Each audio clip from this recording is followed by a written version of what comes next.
Allez la team, salut, j'espère que tu vas bien. Alors aujourd'hui, on est sur le suivi du portefeuille eToro. Tu le sais, j'ai mis en place les suivis de la plupart de mes portefeuilles tous les lundis sous forme d'épisodes afin que tu puisses voir un petit peu ce que ça donne. Aujourd'hui, on va faire un point sur le portefeuille hybride eToro qui est centralisé actions crypto-monnaie sur le broker eToro. Donc je ne fais pas spécialement de sponsor pour eToro. J'ai décidé d'utiliser eToro parce que je trouve que c'est un bon moyen de faire et du copy trading et de la crypto-monnaie, même si à terme, je l'ai déjà dit, mais quand je serai focalisé uniquement crypto-monnaie, j'irai plutôt sur Kraken Pro. Alors, qu'est-ce qui se passe sur ce portefeuille concrètement? Eh bien, j'ai envie de te dire qu'il se passe pas grand-chose. J'avais fait un point en août, on avait fait un DCA de 500 €. Ce mois-ci, je n'ai pas fait de DCA. Alors, c'est pas une histoire de j'y crois plus, etc. Non, c'est simplement qu'on arrive sur les périodes où il y a pas mal d'impôts qui tombent, notamment les impôts fonciers.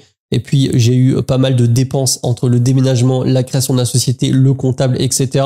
Donc, j'ai décidé de me sécure un petit peu au cas où, vu que je sais pas trop comment ça va se passer d'ici quelques semaines au niveau de la bourse. Il me faudrait peut-être un peu de trésor. Bref, donc, j'ai pas fait de DCA, mais on va quand même faire un point sur le portefeuille. Alors, actuellement, au moment où je te fais cette vidéo, on est le dimanche 8 septembre et tu peux voir que la valorisation du portefeuille est à 8288 $. Et il n'y a absolument rien qui a bougé sur les lignes. Je suis toujours en copy trading, bien sûr, de Green Bull Invest avec toutes les actions du portefeuille. Tu peux directement aller check sur la plateforme eToro en regardant un petit peu ce que propose Green Bull Invest. Et j'ai également mes lignes Solana. Donc, j'ai rien acheté, rien vendu. J'ai toujours les 22,5 Solana en portefeuille. Alors, j'ai une ligne Air Liquide. Alors ça, c'était vraiment, je crois, des dons d'actions sur les détentions long terme, quelque chose comme ça qui s'est rajouté. C'est pas quelque chose que j'ai acheté. Tu vois, il y a quasiment rien. Il y a 0,05. Donc ça, c'est vraiment de la donation. Donc, pour le coup, rien n'a vraiment bougé. Si je me remets sur l'accueil, on peut regarder. Donc, tu vois, tac, tac, tac, tac, on est là. Donc, au 31 août, on avait clôturé à 9888 $. C'est ce que j'ai mis dans mon tableau. Et très concrètement, eh bien, je sais pas si on peut voir depuis le début de l'année. Bon, on a, voilà, il se passe pas grand chose depuis ce moment-là. Ça latéralise pas mal, mais c'est aussi ça, il faut le savoir, en bourse, on peut avoir des périodes où il se passe pas grand chose. D'autant plus que j'ai pas DCA à coût de 1000 $ systématiquement tous les mois sur ce portefeuille. D'ailleurs, on va aller jeter un œil au tableau, puisque tout ça est suivi sous forme de tableau comme tu le vois à l'écran. Le tableau est téléchargeable dans la description de cette vidéo. Tu as également tout un ensemble de liens, que ce soit pour ouvrir un PEA, un compte titre sur eToro, Interactive Broker. Bref, tu trouveras ton bonheur à l'intérieur. Donc, comme tu peux le voir, j'avais fait l'annotation, puisque ce qui se passe, c'est que tous les 31 à la clôture, globalement le dernier jour du mois à la clôture, je prends les 4 portefeuilles et je note la valorisation dans le tableau. On avait clôturé à 9853 €. Pour le coup, là c'est en dollars sur le portefeuille, mais je note la valorisation en euros et on peut voir mon petit DCA de 500 €. Alors niveau performance, ça a donné eh bien un mois de moins 4,54%. Pas top du tout. Depuis le début de l'année, on peut voir investissement total 9491 €, capitalisation totale 9822 €, performance totale 3,49. Alors, il y a un truc à dire là-dessus, puisque là, ça prend en compte les primes de parrainage que j'ai eues et qui ont été réintégrées au portefeuille. Donc forcément, ça fausse un petit peu le truc, parce que si on regarde mon portefeuille en détail directement sur eToro, ça me dit que depuis le début de l'année, eh bien, le rendement est de moins 27%. Ça, c'est la réalité. Les lignes que j'ai en portefeuille ont donné moins 27% de rendement. Mon tableau nous donne un rendement positif parce qu'il y a les primes investies à l'intérieur. Mais la réalité, eh bien, c'est que on est à moins 27% depuis le 1er janvier. Donc, clairement, c'est pas Jojo. Là, tu peux voir, en août, on a fait moins 12,44 et en septembre, on a fait moins 5,58. En même temps, j'ai envie de te dire, c'est un petit peu normal puisque je suis très fortement positionné sur Solana et que Solana, bah, ça varie pas mal. Des fois, je me connecte, c'est à 125 $. Des fois, je me connecte, c'est à 160 $. La réalité, c'est que je ne regarde pas trop ce portefeuille. Je le laisse vraiment en tendance de fond sans trop m'en occuper. Parfois, ça fait aussi du bien de pas tout le temps être les yeux rivés sur les cours de bourse et quand ça monte, on est super content. Et quand ça baisse, on est moyennement content. D'autant plus qu'hier, j'ai fait un point de marché sur le S&P 500 et le Nasdaq 100 pour voir un petit peu où on en est. Et bon, c'est pas que ça sent pas bon, mais on est quand même sur des plus hauts au niveau des PE ratios des différents indices, surtout sur le Nasdaq.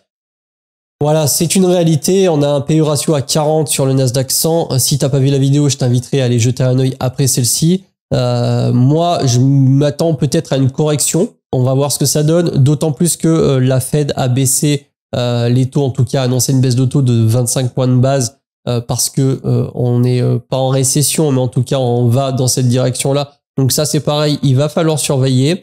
Mais bon, le portefeuille suit son cours, tu le vois. Depuis le début, on a rajouté quelque chose comme 1500 euros. J'investis doucement mais sûrement. C'est aussi ça, l'investissement. Ça peut pas toujours faire des plus 20% tous les mois. Il y a des mois où ça fait moins 20%. Et encore une fois, et ceci n'est pas inconscient d'investissement, mais encore une fois, et ceci n'est pas inconscient d'investissement, j'ai une bonne ligne sur Solana. Enfin, tout est relatif, hein, mais j'ai quand même 22 Solana qui sont à 126 dollars unité. Maintenant, est-ce que je vais vendre Solana? Franchement, je pense pas. La ligne est pas assez importante. Et puis, je me dis, imagine à un moment donné, je sais pas, dans 5 ans, dans 10 ans, le sol est à 1000 dollars, 2000 dollars. On peut pas vraiment savoir. On peut peut-être même à 0 dollars. Ça va être un petit peu la surprise, même si, encore une fois, je pense pas que la ligne Solana aille à 0 dollars. Mais là, je te dirais que le bull run, est-ce qu'il est passé, est-ce qu'il est pas passé? Il y en a qui disent que non. D'ailleurs, n'hésite pas à me dire en commentaire ce que t'en penses. Est-ce que ça a commencé? Sur Glassnode, j'avais regardé un petit peu les long term holders, etc. Il y a de l'accumulation sur le Bitcoin. Donc, je me dis que pour l'instant, ça sent plutôt bon. Même si, encore une fois, on peut pas prédire l'avenir et on ne sait pas exactement jusqu'où les cours de crypto vont monter. Pour le marché action, comme je te l'ai dit, on est sur des plus hauts. Donc, c'est pas étonnant qu'en ce moment, le marché corrige. En tout cas, moi, ça ne m'étonne pas. Et puis, il y a un moment aussi, il faut bien se dire que les corrections, ça fait partie des cycles du marché. Ça peut pas monter à l'infini. Il y a forcément un moment, il y a des respirations de marché. Tu sais, le marché, il est rarement à sa juste valeur de là où il doit être. Si on prend uniquement le côté rationnel des cours, bien souvent, il y a de l'euphorie d'un côté. Et puis, la moindre petite annonce négative fait que le marché s'écroule. C'est vraiment amplifié, je trouve. Et c'est pour ça qu'il faut rester rationnel, d'avoir un petit peu la tête froide et de ne pas subir ces émotions. Quoi qu'il en soit, on continue le suivi du portefeuille. Je suis long terme, je n'ai rien vendu. La prochaine fois, je verrai si je peux rajouter un petit DCA. J'essaie de maintenir un DCA, mais là, je t'assure que, en tout cas, cette fin d'année, septembre-octobre, avec toutes les taxes qui tombent, plus ce qui s'est rajouté, déménagement, changement de statut de boîte, création de société, domiciliation, expert comptable, j'ai sorti quand même pas mal d'argent. Et puis, ça a ralenti un petit peu au niveau aussi des parrainages sur Fortuneo du fait de la baisse des primes. Voilà, c'est une réalité. Au moins, je suis transparent avec toi. Je te dis ce qu'il en est. Maintenant, j'ai quand même confiance en ce portefeuille, encore une fois, sur une échelle long terme. Là, on est simplement dans une année qui ne fonctionne pas aussi bien que ce qu'on l'aurait voulu, en tout cas jusqu'à maintenant. Mais il reste encore quelques mois. On peut avoir de bonnes surprises. Voilà, c'était tout pour ce petit portefeuille. Si tu as envie de suivre mes aventures, bah, tu peux t'abonner à la chaîne, ça fait très plaisir. Ça me soutient. Si tu as une question en commentaire, tu as pas mal de liens. Discord communautaire. Je fais également de l'initiation sur l'investissement long terme. Alors rassure-toi, c'est pas la partie crypto-monnaie. On est vraiment sur du long terme, de comprendre le pourquoi du comment. Si ça t'intéresse, tu peux toujours en parler avec un membre de mon équipe qui fera un point sur ta situation. C'est le premier lien dans la description de cette vidéo. Je te remercie, je te dis à la prochaine. C'était Jérôme. Salut.